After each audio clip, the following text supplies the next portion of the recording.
Let me take incidents that are most recent. They are dominating our minds.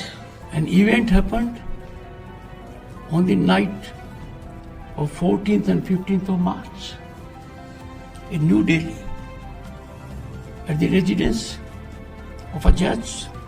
For 7 days, no one knew about it.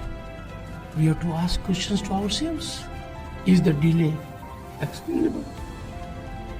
Condonable? Does it not raise certain fundamental questions?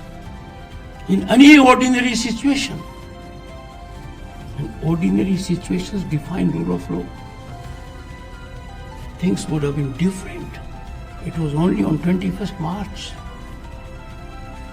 disclosure by a newspaper, that people of the country were shocked as never before. They were in some kind of limbo, deeply concerned and worried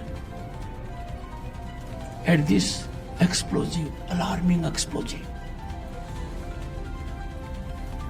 Thereafter, fortunately, in public domain, we had input from authoritative source, the Supreme Court of India, and the input indicated culpability. Input did not lead to doubt that something was amiss, something required to be investigated. Now the nation waits with bated breath. The nation is resting because one of our institutions, to which people have looked up always with highest respect and deference, was put in the dock. It is now over a month. Even if it is can of worms, even if there are skeletons in the cupboard, time to blow up the can.